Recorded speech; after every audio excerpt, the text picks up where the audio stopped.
वो चुमा चाटी रेलवे स्टेशन पे करे 18 साल का जवान तो बोले कोई चलेगा, मैं नमाज पढ़ूं तो नहीं चलेगा। क्या दिमाग में गोबर भरा है यार। वह चुमा चाटी कर रहा है, वह शराब पी रहा है, वो चलेगा। वह नाच रहा है, गा रहा है, चलेगा। मैं 1 मिनट में अजान दे रहा हूं तो कह रहा ये नहीं चलेगा।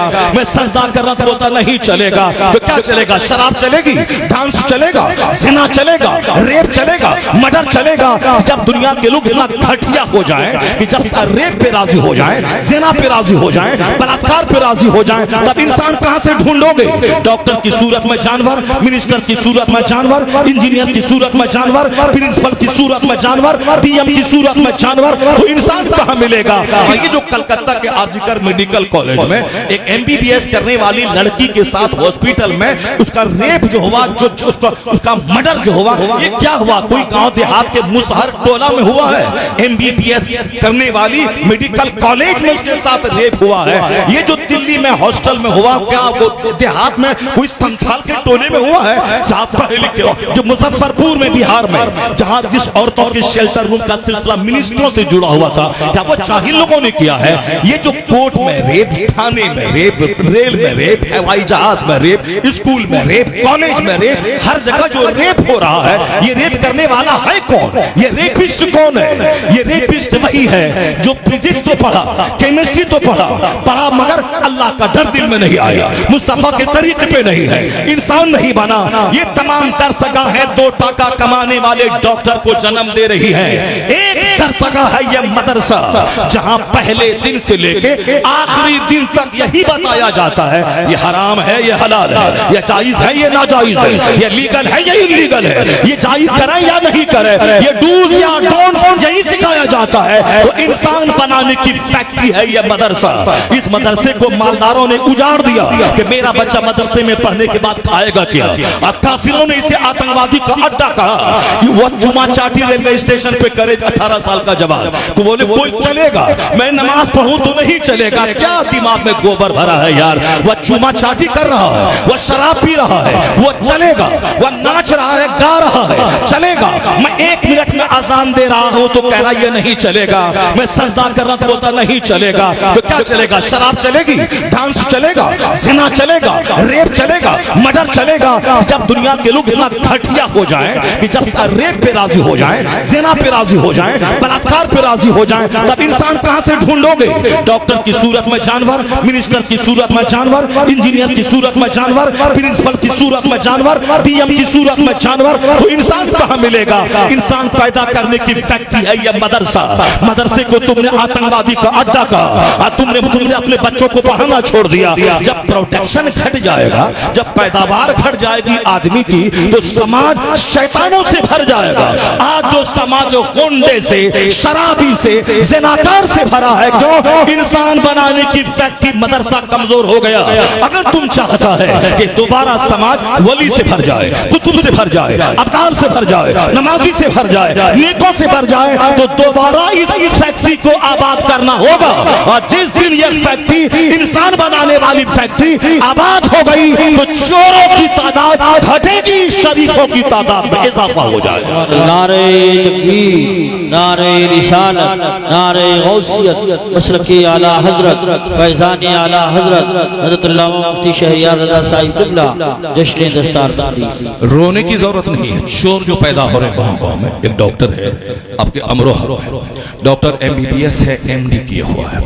अब वो डॉक्टर साहब के पास आप मंडली से गए कि मेरी बीवी दर्द से में गिरफ्तार है, डॉक्टर साहब इसको नॉर्मल डिलीवरी करवा दीजिए। वो डॉक्टर साहब जान रहे हैं कि नॉर्मल डिलीवरी हो जाएगी, इसकी सिर्फ पेन को बढ़ा दें, एक इंजेक्शन डाल दें, दर्द बढ़ेगा, नॉर्मल डिलीवरी हो जाएगी। लेकिन वो जो 1.5 करोड़ रुपए दे करके एडमिशन करवाया है कॉलेज में, और उनका जो प्लान है कि मेरा बेटा अमेरिका में फार्सियस की डिग्री लेके आएगा, वो माल कहां से आएगा? अब वो करता क्या है कि उनके घर में जो एसी लगी है, वो जो 25 लाख की फॉर्च्यूनर, 25 लाख की इनोवा क्रिस्टा खरीदे हुआ है, अब साहब शहर में लोन लेकर के 50 लाख 1 करोड़ में जो क्लिनिक खोला है, ये कहां से देगा पैसा?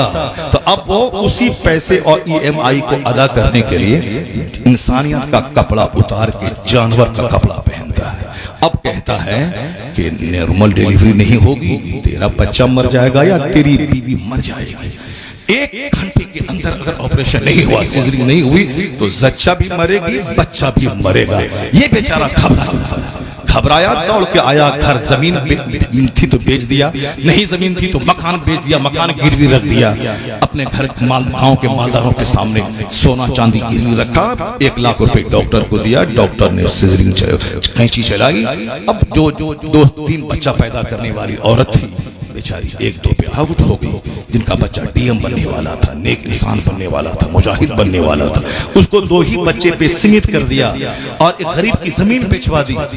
अपना आशियाना तामीर करने के लिए गरीब की जिंदगी से खिलवाड़ किया। लोग क्या कहते हैं, ये डॉक्टर है मगर इंसान नहीं है। इंसान नहीं है, क्यों? इंसान वही है जो दूसरे के दर्द को फील कर सके। दर्द दिल के वास्ते पैदा किया इंसान को, जो दूसरों के दर्द को फील कर सके। ये जानवर है, अपना आशियाना बनाने के लिए गरीब की जमीन को बिचवा दिया। ये हर शहर में तमाशा हो रहा, हर जगह। एक दवाई से फायदा हो सकता है मगर 10 दवाई लिखता है। एक टेस्ट से काम चल सकता है मगर 5 टेस्ट लिखता है। क्योंकि शाम के वक्त में पैथोलॉजी से दलाली उसके पास कैसे आएगी? ये 10 दवाई, जो दवाई की कंपनी वाला जो उसको 50,000 की एसी दिया है, तो फिर उस कंपनी वाले को फायदा कैसे पहुंचाएगा? इसलिए सब गैस की दवाई, ताकत की दवाई, ये दवाई, वो दवाई लिख दिया। 10 दवाई, कोई दवाई तो फायदा करेगी। बेचारा गरीब जमीन बेचे, साहब जेवर बेचे, मगर इन डॉक्टरों के घर पे शाम के टाइम में दलाली पहुंचनी चाहिए, पैथोलॉजी से भी और फिर मेडिसिन की दुकान से भी। मेरे प्रिस्क्रिप्शन पे तेरी दवाई बिकी है तो तुमने 1 लाख की दवाई बेची है तो लाओ मेरे पास 20,000 रुपए डालो। अब 20,000 रुपए उसको दिया। अब पैथोलॉजी वाला मेरे पुर्जे से तुम्हारे यहाँ टेस्ट हुआ, तुम 10,000 कमाए, लाओ मेरे पास 3,000 रुपया, वो मेरा है। ये जानवरों की तादाद बढ़ रही है, कोई बताने वाला नहीं है कि क्या करे क्या नहीं करे, क्या हराम क्या हलाल, क्या जायज क्या नाजायज। क्या कहा हुजूर ने? उस वक्त तक 1 इंच बंदे का पांव हटेगा नहीं जब तक कि वो बता नहीं दे कीमती जिंदगी किस काम में गुजारी। सबके दिमाग में जुनून है पैसा कमाने का, जुनून है गाड़ी का मुकाबला, पैसे का मुकाबला, घर का मुकाबला, एक जुनून है। कोई बंदा मरने के बाद जहां का एक दिन 50,000 साल के बराबर होगा, न बाप बच्चे को बता रहा है, न मस्जिद का इमाम बच्चे को मुक्तदी को बता रहा है। अगर इमाम बता भी रहे हैं तो मुतवल्ली बोलता है ये सारी बातें मत करो, पैसा कमाने की बातें करो, कोई कहानी बोलो, कोई किस्सा बोलो। ये हराम और हलाल पे कौन चलता है मौलाना आजकल? ये हराम और हलाल का चैप्टर लेके तू बैठ गया है। शराब पीना हराम, जिना करना हराम, झूठ बोलना हराम, दूसरों की बहू बेटी को ताक झांक करना हराम, बेपर्दगी हराम, चुस्त कपड़ा पहनना हराम, और वो दुपट्टा जिससे बाल की स्याही झलके वो दुपट्टा ओढ़ना हराम, गर्दन खोलना हराम, दूसरों के सामने चेहरा खोलना हराम, पेट खोलना हराम। ये क्या बातें बोलता है मौलवी? कोई कहानी सुना, कहानी सुना, कहानी सुनने में मजा आता है, कॉमेडी सुनने में मजा आता है। कुरान कौन सुनेगा, हदीस कौन सुनेगा? तो याद रखना, अगर यही बात हुई मकान पे दुकान बच्चे को दिया तो कल मत रोना कि मेरा बच्चा मेरे हाथ से निकल गया, मेरा बेटा मेरे हाथ से निकल गया, मेरा बच्चा ससुराल वाले का गुलाम हो गया, मेरा बच्चा मुझको डॉक्टर के पास नहीं ले जा रहा है।